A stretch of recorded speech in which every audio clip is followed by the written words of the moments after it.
Welcome to Friendly Argument with J. Andrew Bernard and Jeremy Jones. Let's do this. New stuff, All the tangents. some politics, booze, Some more politics. stuff about Kansas, and lots of cheer scenes. Friendly Argument is a podcast showcasing conversations that seek common ground across the aisle of American politics, as well as a few laughs. We hope you guys enjoy, and thanks for watching. Yeah, so welcome to Friendly Argument with J. Andrew Bernard and Jeremy Jones. Hello. All right. Friends We before, have friends during, friends after. Yep. There was our I was cheers. Getting there. I was getting there. We So today is not a weekend episode. So again, I am back in the hoodie, and you are no longer in the hoodie. Yes. So all is right in the world. all has returned to its correct and proper place. So today I pitched the current border situation. Yep. I would label as a crisis. I'm not going to speak to whether or not you would label it as such either, but Well, I'm happy to hear you try to convince me convince that you is that a it's a crisis, quote unquote. It's crisis. quote unquote crisis. Let's see if I can find some numbers here. Probably Yeah. not on like a definition of a crisis. Things being overwhelmed. So I guess I would call it a crisis in that we're having record numbers of people trying to get in through the southern border. Like I believe it's since like the 60s or something like that. And of all of the new detainment facilities that the Biden administration is supposed to build a bunch of them, but of the ones that have been built, they have been already at 150% capacity for the last 4 weeks, and there doesn't seem to be much let up in sight. So you have a lot of, and even more interesting this go around is you have, I think it's almost mostly children trying to cross the border. Well, that I have heard. I have heard the numbers of not even necessarily children, but unescorted minors is record numbers. I don't know I haven't heard that the total number is the highest since the 60s or whatever, but certainly the unescorted minors is I've heard definitely high. And I heard that I read that the border facilities, particularly for children, had because of COVID had been running on like 25% capacity. I believe it was definitely less than 50% capacity, and because of that, there's a lot of pressure to open them up to 100% capacity. So I definitely remember hearing that. But there has been more people since January. Yes. Is what I've heard. So we just made a mistake because we are introducing formats today. Oh yeah, that's right. Or not formats. We got formats for you. So this is the first segment. Segments. There we go. Stopwatch. Nope. Timer. We only have 15 minutes. So I'm going to say we get 15 minutes starting now. Cool. Because we're on top of things like that. Yes. We're on the clock. We are on the clock. Not as many tangents. So I guess we can start with my side of it. So I think I fairly well explained the situation, or at least my understanding of the situation. You want to repeat it back to me to make sure that we are having our active listening conversation? You think that there is a border crisis. We are seeing record number of people crossing the southern border since the 1960s, most since the 1960s. And that's, you're saying total number? I think it's total number as well as unaccompanied minors. Yes, thank you. Unaccompanied minors. Yeah, I'm talking like I'm in an airport. So yeah, you didn't say like I think we should do this or that. I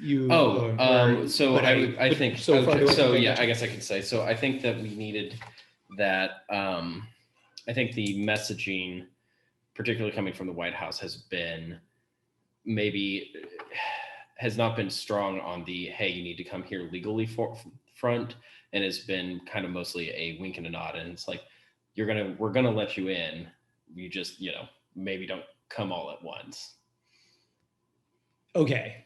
So we're seeing a record number of border crossing in total on the southern border, and particularly unaccompanied minors.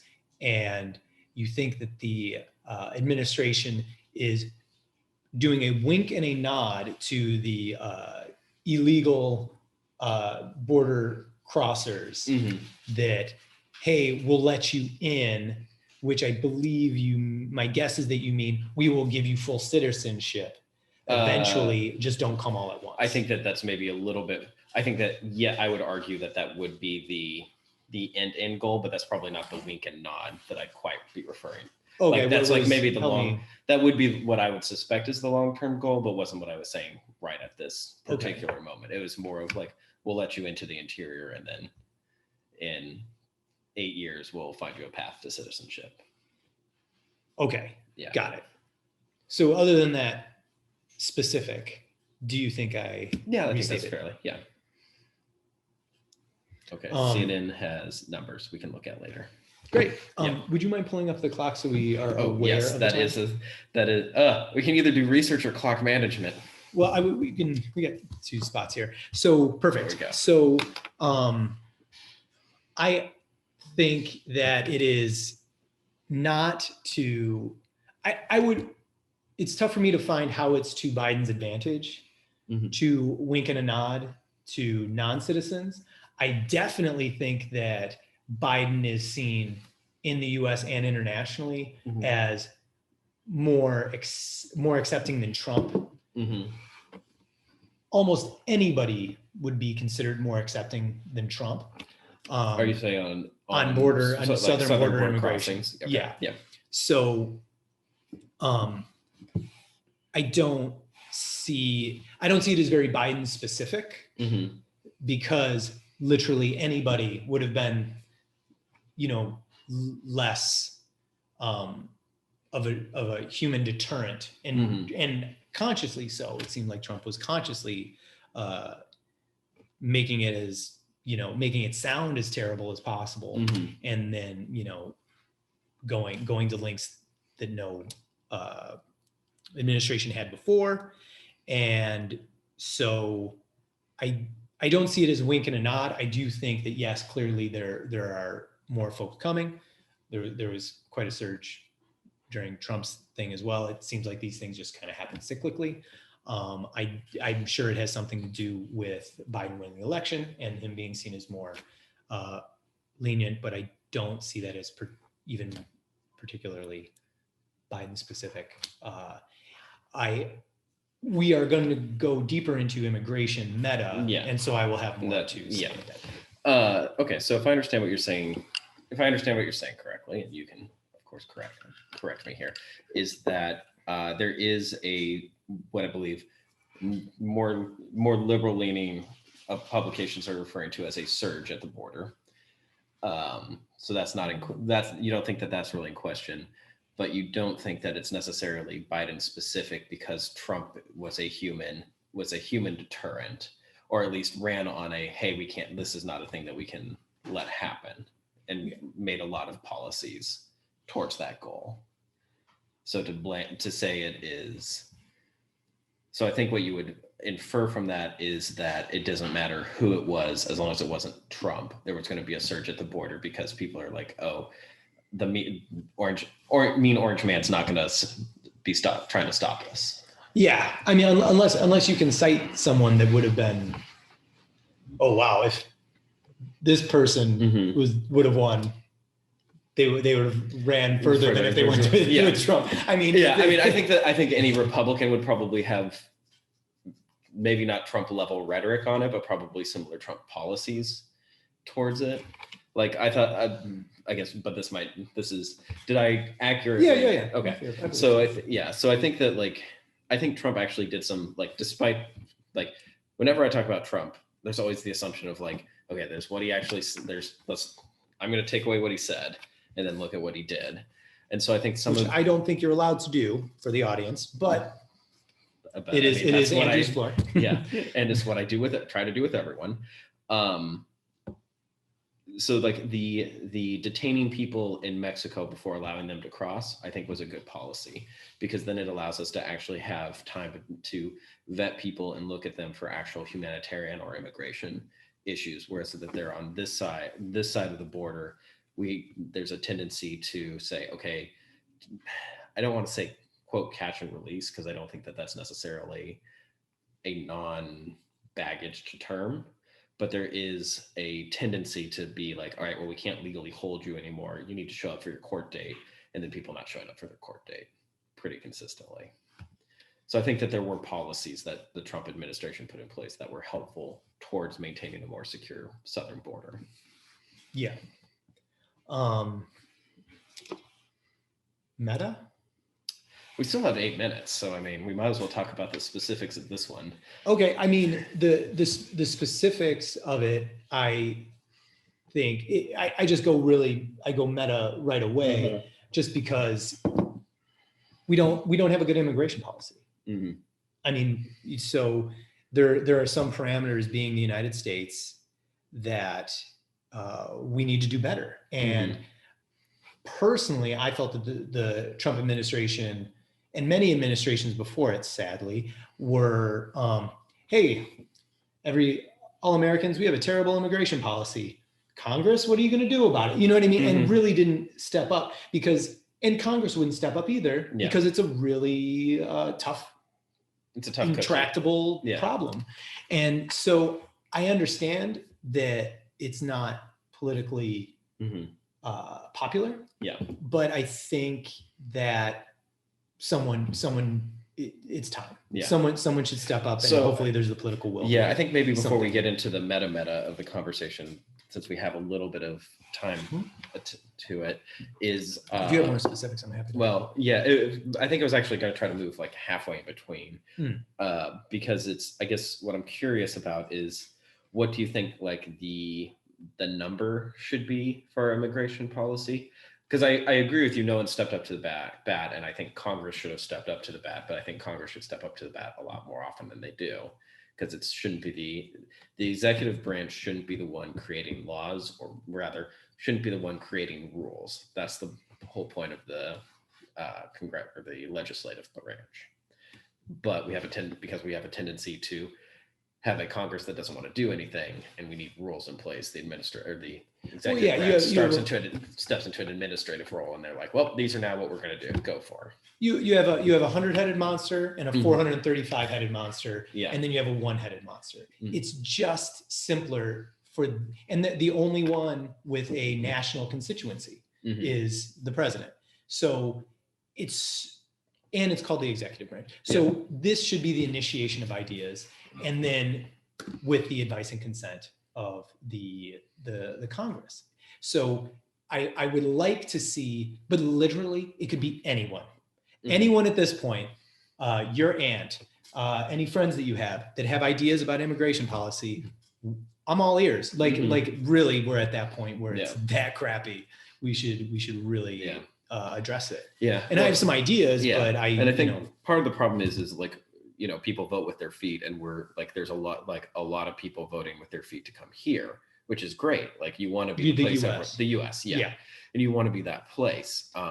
We're the prettiest girl at the dance. We are the prettiest girl in a lot of ways. And so that's like, really, we really shouldn't turn an advantage into a disadvantage. And I feel like that's sort of our policy right now. It's so bad that we're turning an advantage into a disadvantage. I think and we should probably just go ahead and move into the meta. So I will give we have 4 extra minutes for meta. So I'm going to pause our little thing here, cancel. We're going to go 20 minutes. Yeah. Oh wait, 19 minutes. Perfect. Yeah. Okay. So moving into segment 2, the meta. We'll give Laura a second. Maybe we'll have like a fun little thing here. No, I mean, if I was Laura and I was editing this, which we're eating into our time, but that's fine. I would just put when we said the news segment, I would just put in like a image not shown. Yeah. Perfect. Until we get something good, but we'll see how much she actually listens to this before she edits it. I don't think she listens to too much of it, but that's fine. I don't think I've actually watched one of these before. So I'm a terrible human being. Meta. So conversation on immigration. U.S. in the immigration policy. So this is a place where I'm a little torn, because you're not alone. Yeah. So I guess I'll frame the question on immigration. So I'm of two minds here. So one is I think America's great, and I think we should try to pull as many of the great people from everywhere else to come to America, and that will make us better. Mm-hmm. The problem is, so there's a twofold problem with that. One is that's very, very selfish on our part, mm-hmm. and on the other hand, it significantly not enriches, but when you're the other side of enrichment, like the negative enrichment. So like when you're losing money. Yeah. Okay. What's the term for that? We'll just say negative. Yeah. It potentially significantly drains the talent pool of other countries. So there's a TED talk that I really like when they talking about poverty, and the guy basically has these jars with these marbles in them, and he's like, each one of these marbles is 1 million people, and he has different colored marbles, and it's like basically here's all of the people who live in like under $1, and so then he goes like, here's the U.S., and there's like, it's not a small thing, but it's still pretty large, or it's still not super big compared to like India, there's China. Ones. Yeah. He's like, so we let 1 million people in a year, and so he takes a marble and he puts it in there, and he's like, and we can kind of handle about 1 million people. And then he's like, so you put it in every year, and like these people change, but then he's like, so here's the problem, and he like takes, I think like Guatemala, and he's like, if we just let these people in, and he dumps it in, and it just like overflows the thing. He's like, we don't have a problem. Like we don't have the systems to integrate that as many people as want to come. The other part he said is, so you have all these like red flags, people who can't help themselves, right? But then you have like these, and I think I'm maybe extrapolating a little bit from what he actually says, but you have these white ones who could actually stay and make the country better, but they're trying to leave. And so like the red ones can't become white ones unless the white ones stick around and make the place better. So the colors meant something? I think the colors meant something. I'll have to find it. I'll try to find it and send it to you and actually post it in the description. Yeah. But the basic premise he said was, go ahead. No.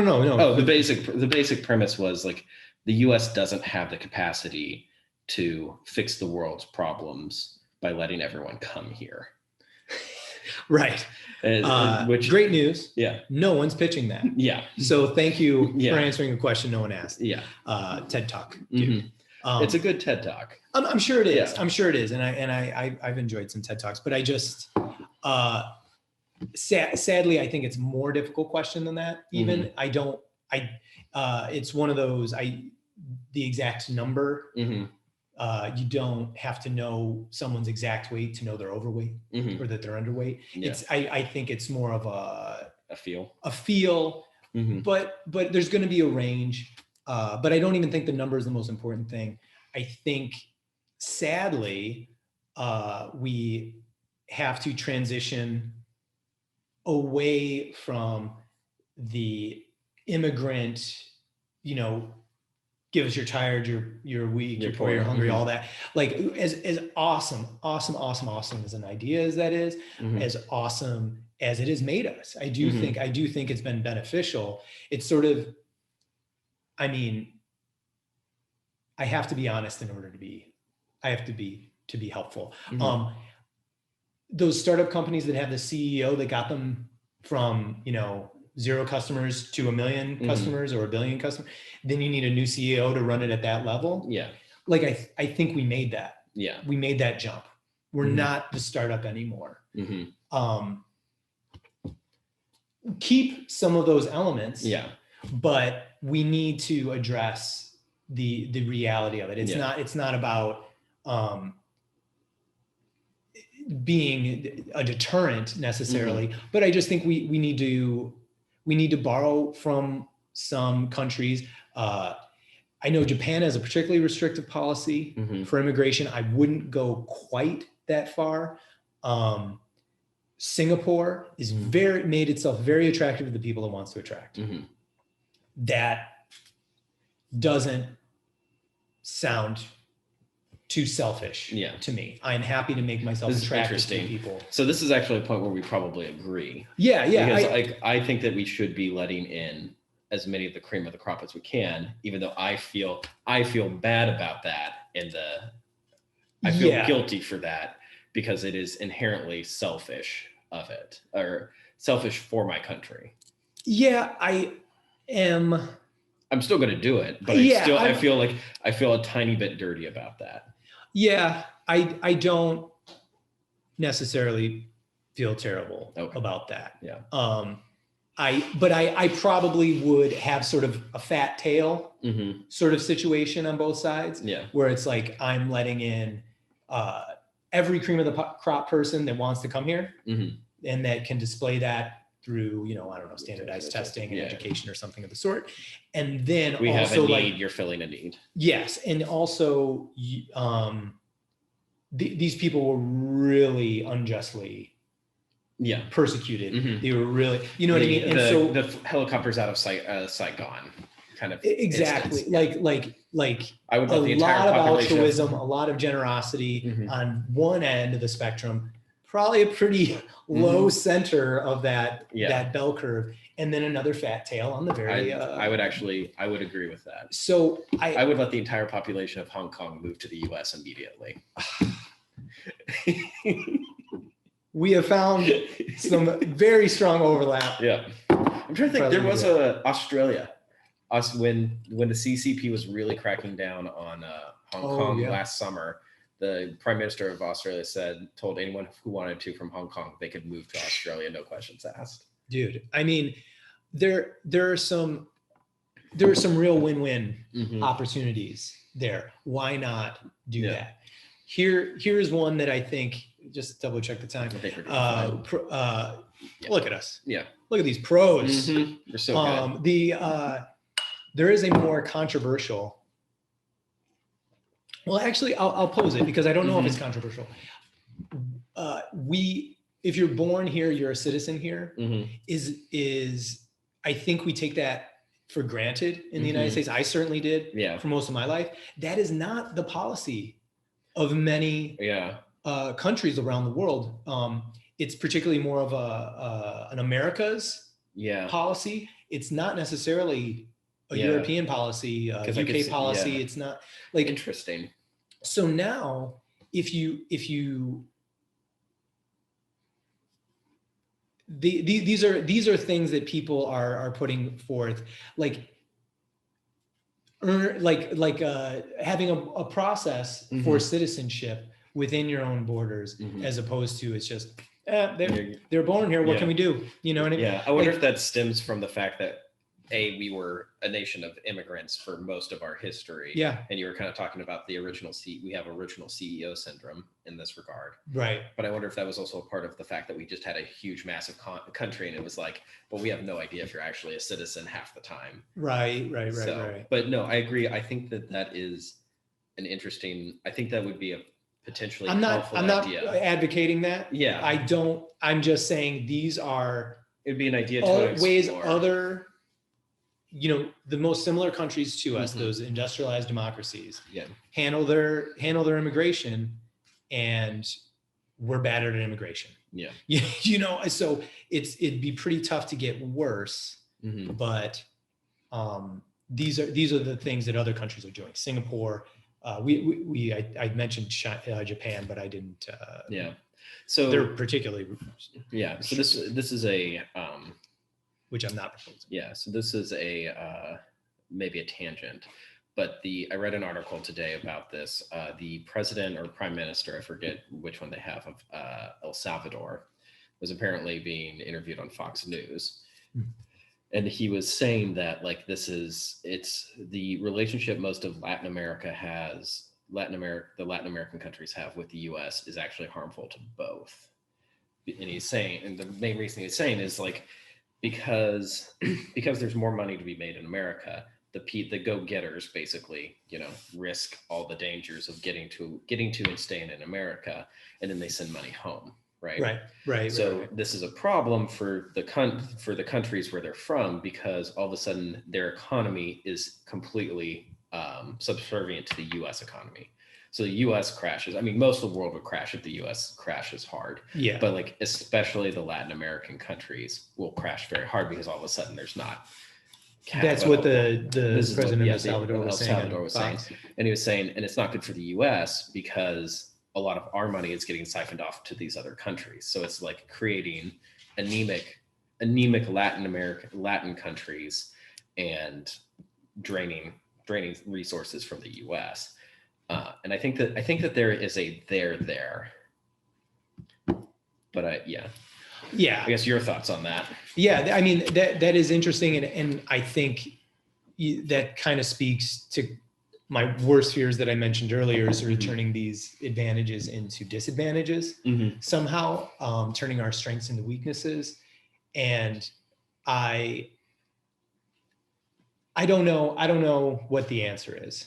I am pretty sure that it's going to be profoundly unpopular to a lot of people, certainly on the left and certainly on the right. I would probably also say anybody who's here as I'm saying this right now, you're citizen, like just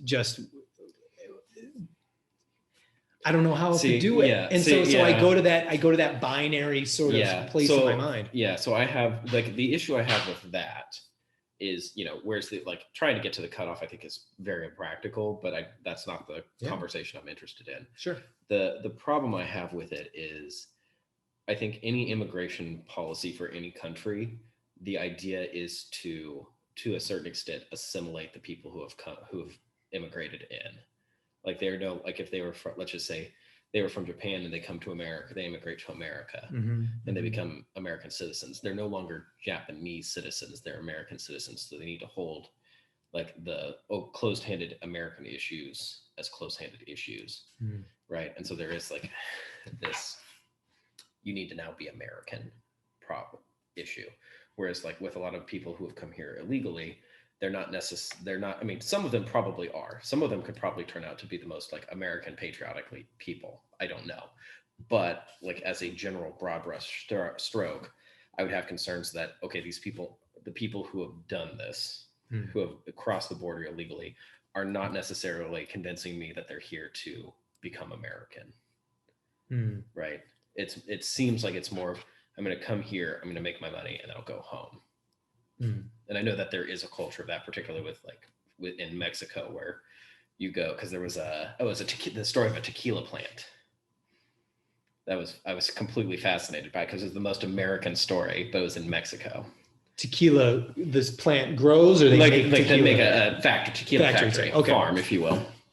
So this guy, like, they make really good, like, tequila I had was really good, but I was reading their history, and basically the guy, I think it was the guy and his brother, they went and they did the migrant worker thing. So they just went and they worked their asses off for 10 years in America, and they just made all their money. They made their money and brought it to Mexico, made this. And so what they were saying was, like, normally when you do that, you come back and everyone's like, well, where's your new house? Where's your new car? Because, the US dollar goes a lot longer, or goes a lot farther in Mexico. And they're like, you're still living in your mom's, like, crappy house, and you're still driving the old truck that you've had for 20 years or 80 years. And they're like, yeah, no, we wanted to make this kind of tequila. So we saved all of our money and we, like, put it into this tequila plant. So, I mean, I like that story, but it goes to my point on immigration. It goes to show that, like, what I was talking with the El Salvadorian prime minister was talking about is, like, there's not necessarily I'm going here and I'm going to live here and I'm going to better this country and I'm going to be an American. It's, I'm going to come here, I'm going to make the money, and I'm going to go home, or I'm going to send it home to support. And they're productive citizens while they're here, and very potentially, helping. I mean, like, yes. If I was going to hire someone for a low skill job, I would much rather hire an illegal immigrant, because I know they're going to work their asses off to do it most of the time. Or at least I think there's a better rate of people in that category who will work their asses off than necessarily hiring the other guys. Yeah, and I would expand that out to skilled as well, not just necessarily on. Well, but I mean, is there a lot of I mean, stereotypically at least, which is not a great argument. Like people aren't crossing the border and going into the skilled positions. Like you don't hear a lot of people who are here illegally who are like welders or you hear a lot of particularly building homes. I guess this is an area where you would actually have some experience. Building homes, framing a house is framing a house. For the most part, there's standards to it. You do it to that standard, and they're excellent. And the hardest working person at any company is named Juan. Which has been my experience. It's been my experience as well. So I mean, So I and that's every company I've ever worked at. Well, maybe not every company. Big company, small company. So I'm 1,000,000% for that. I would almost Here's my liberal dreamy dream. Great. Like sort of we need to have some contention. So we sort of they come over like, all right, what's your discipline?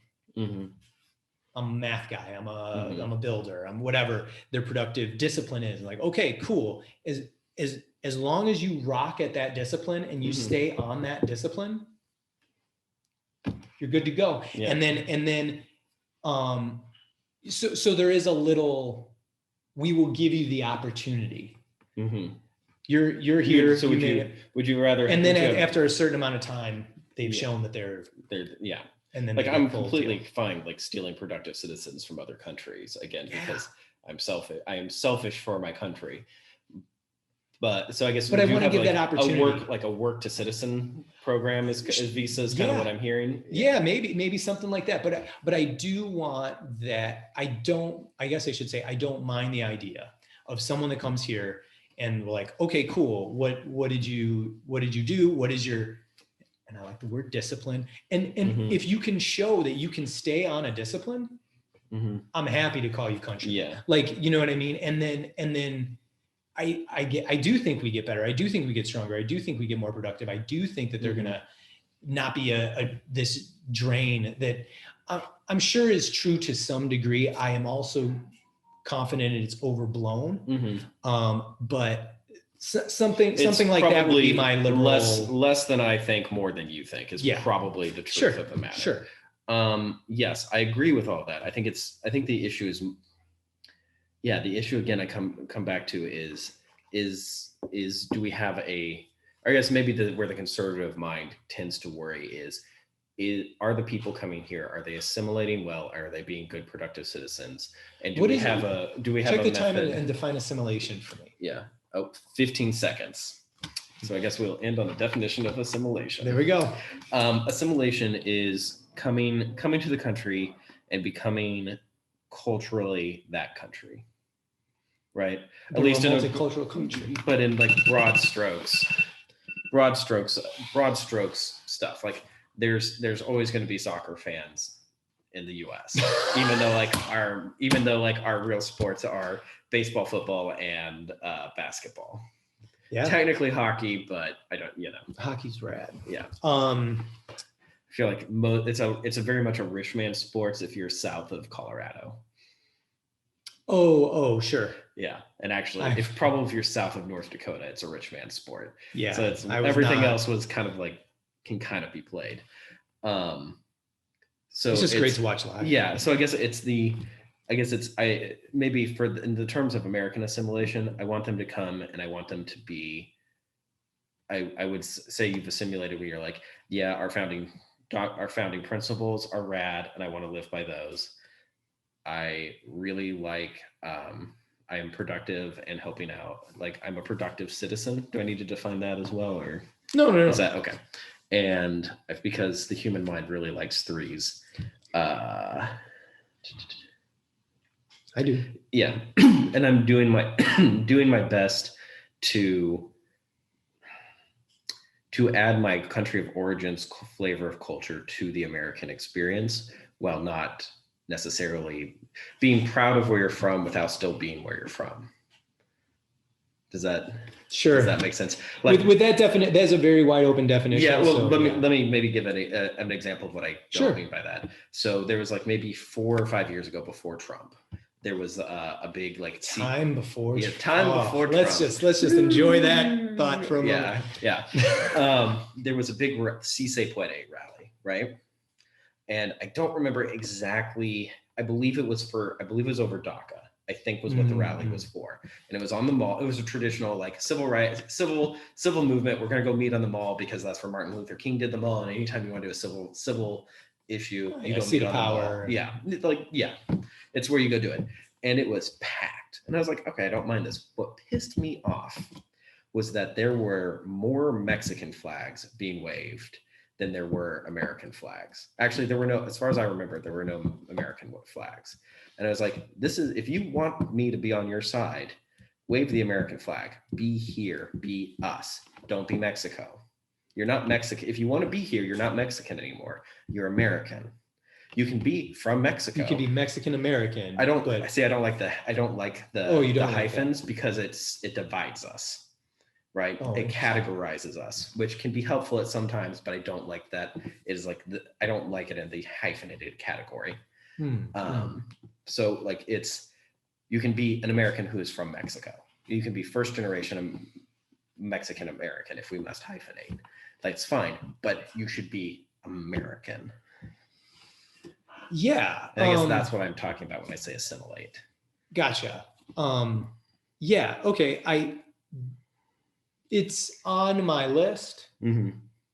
It's probably not in my top 10, but it's probably in your top 10. So there's a value system difference there. To take it from a federal level to a state level, I have not properly assimilated to California. Because I am a productive citizen in California. Mm-hmm. What was my... Would leave in a moment. Yes. The first two I meet, but at the end of the day, I consider myself a Kansan before I consider myself a Californian. Yeah. And so like if we were going by that definition, I have not properly assimilated into California. How old were you the last time you lived in Kansas? 28. 28. I turned 29 2 months into going here. So I was 28. See, I feel... Is that right? Yes. So I'll be turning 35 this year. I moved to LA, lived in California, could not stand LA the first time I lived here. Moved back to Chicago. And then I was like, oh yeah, just being an adult is hard anywhere. So then I came back to LA and I've loved it ever since. So I think there is some sort of like watching that or having that pie in the sky dream of your home sort of die. Yeah. I mean, yes, there is some of that. Like that really helped me. Like, oh wow, California is friggin' rad. LA is unbelievably rad. Warts and all. Yeah. Nah, so I guess very I don't fear that for myself because I know that Kansas also has it has the opposite problems, generally speaking, that LA has. So it's like there's not enough allowing of, at least in my experience, there's not necessarily enough allowing of liberal discourse or liberal ideas to be honestly considered to a certain extent. Or at least I shouldn't say that like I'm painting with a very broad stroke brush. Yeah. But yeah, I follow. So, and I think that, but anyway, to some degree. So that's that. We finished the meta. We're still friends. Woo. We didn't argue as much. We solved immigration. All right. So this is our last section because we are so good at sections. 15 minutes. We've started. This is what we are calling the. You know what? We'll just call this triggers me section. Okay. You know what grinds my gears? Yeah. Maybe we should just call this triggered rants. We'll find something catchy. Yeah. It'll arrive organically. So I introduced the topic. So I'm going to let you take a first stab at ranting at something, which may cause me to rant about something. Yes. So I had 2 rant topics that I just basically number one, because I can't seem to find the other one, and it's right top of the New York Times as of today, Wednesday, March 17th, 2021. Georgia killings deepen fears of rising anti-Asian hate in the U.S. 21-year-old white man was charged with 8 counts of murder after shooting at 3 Atlanta area spas. And I want to read this all the way through because I think they do a good job on both sides here. Say skimming through it, it seems pretty good from what I've heard too. Yeah. He told detectives that he had frequented those massage parlors in the past and had carried out the attacks as a way to eliminate temptation. And investigators had not ruled out a racial motive. Officials and community leaders said it could not be ignored that most 6 of the 8 people killed were Asian. And I see this as a obvious. This is a direct offshoot, in my view, from calling it the China virus, calling COVID the China virus, and it was perpetuated by Trump, and that incorrect is what I would say. America got this one, and we really need to focus more on white nationalist terror from the inside of the United States. Okay. Can I counter rant? Yes, of course. So first, I would say maybe you might need to explore this a little bit more. So there has been a rise in anti-Asian or in Asian hate crimes committed against Asians. Most of it has been from the Black community. Interesting. Yeah.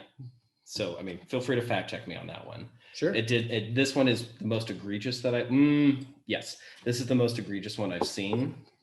8 dead, 3 locations. 8 dead, 3 dead. Yeah, there's been some very brutal attacks. Yeah. There was one in the thing in San Francisco.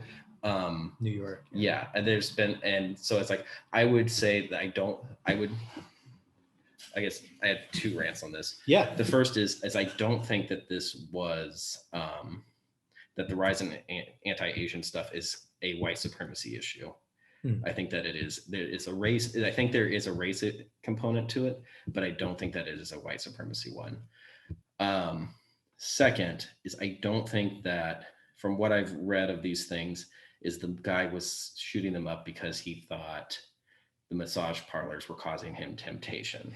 Yeah. And so this is he the was point. addicted or something. Yeah. So this is, I forget the exact. Yeah, like it seemed like it was a sex addict sort of issue.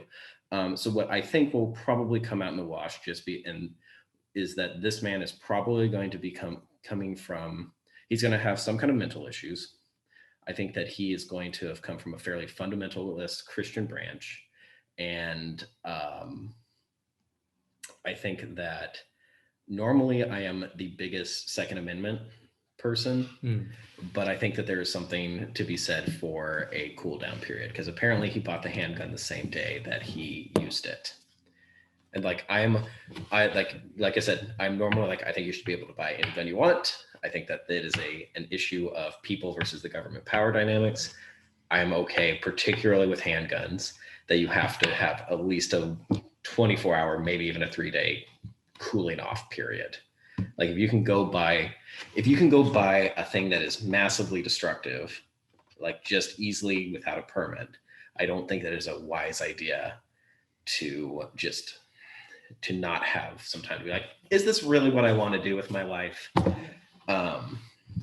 So yes, so this is an area. So I'm going to speak to the likelihood that he's probably a fundamentalist Christian. I'll take the fundamentals out. I suspect that he is going to come out as having attended church.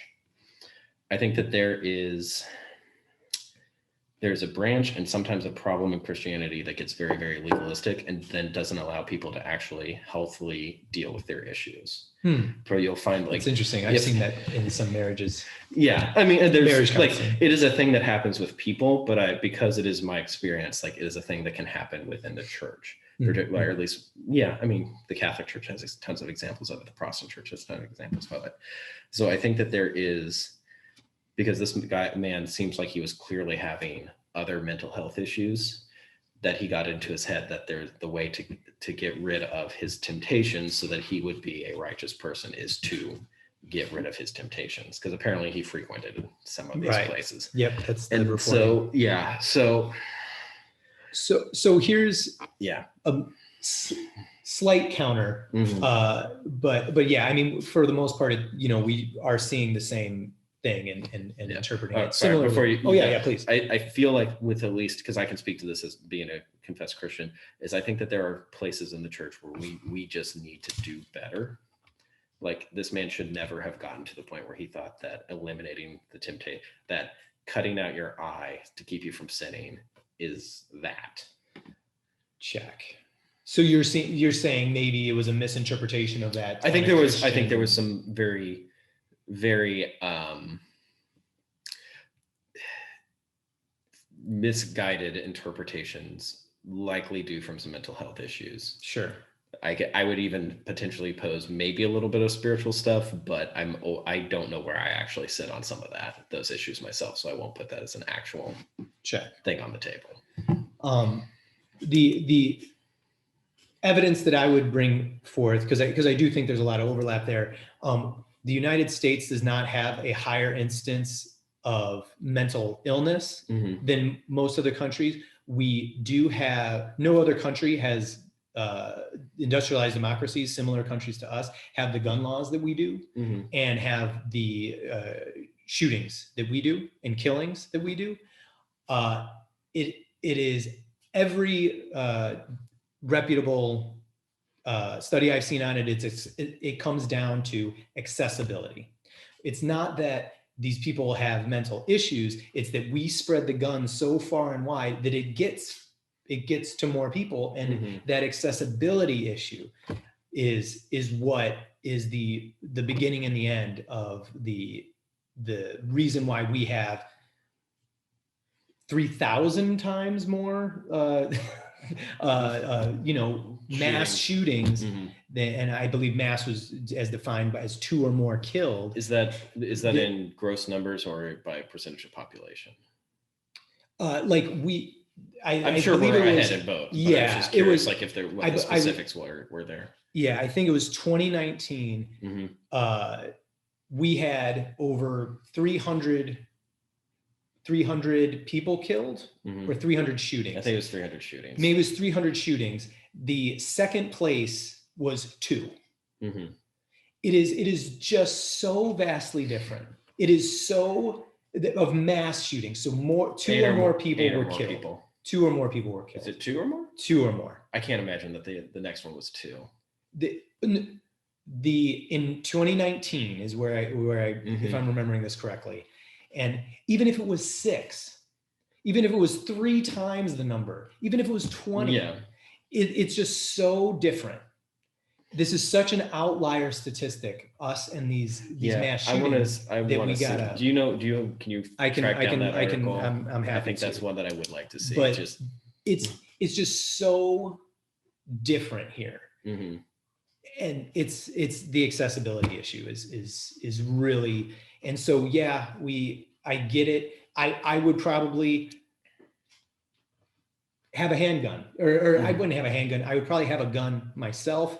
I think it's okay to have guns for home protection, but everybody being strapped at all times, and I think it's like 2% of the country owns something crazy like 80 or 90% of the guns.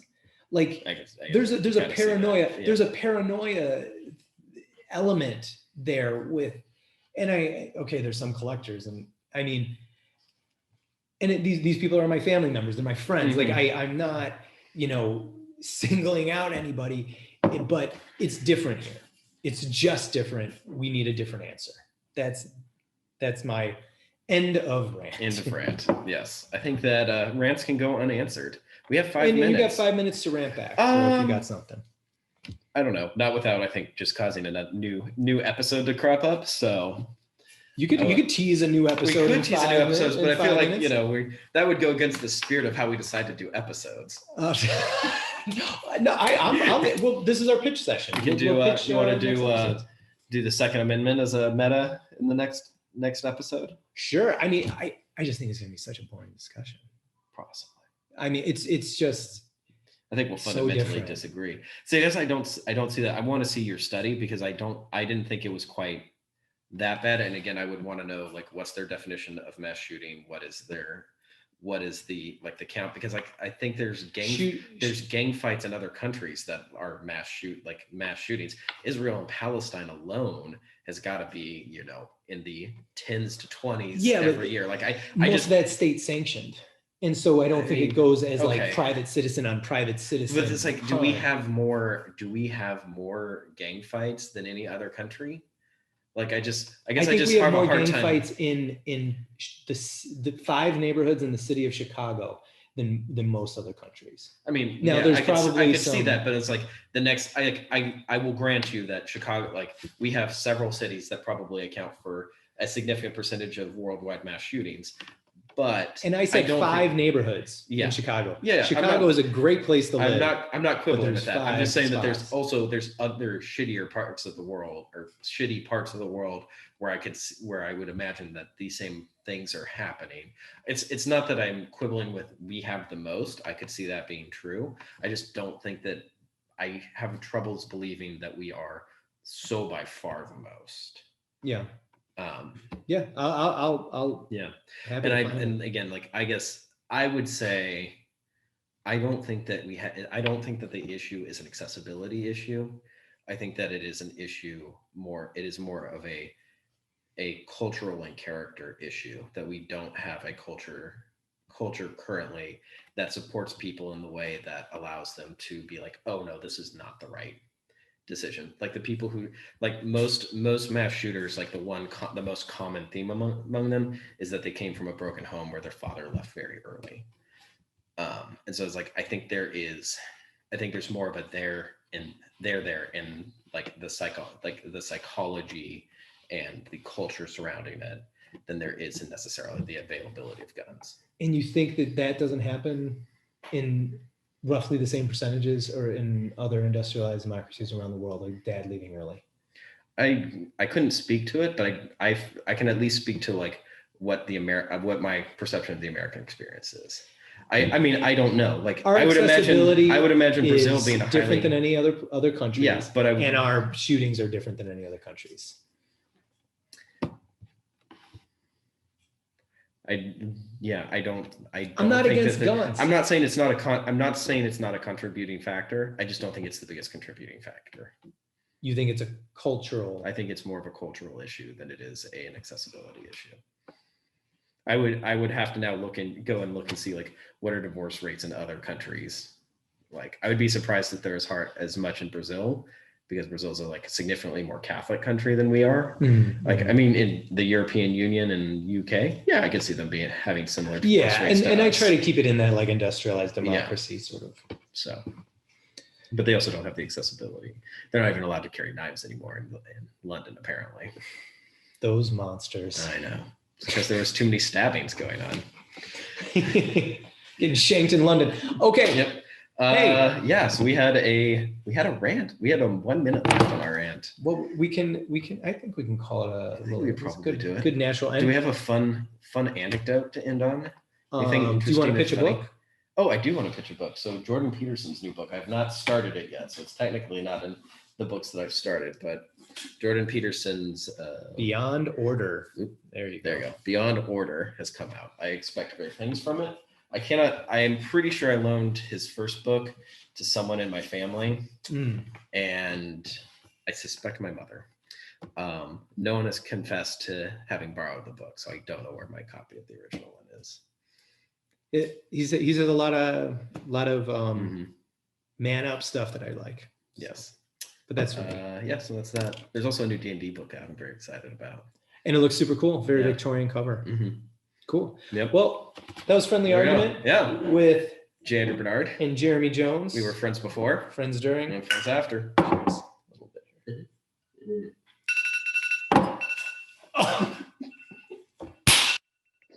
We are amazing. We were a little choppy at the front, but we'll get better. Welcome to Friendly Argument with J. Andrew Bernard and Jeremy Jones. Let's do this. New stuff. All the tangents. Some politics. Booze. Some more politics. Stuff about Kansas. And lots of cheer scenes. the Argument is a podcast showcasing conversations that seek common ground across the aisle of American politics, as well as a few laughs. We hope you guys enjoy, and thanks for watching.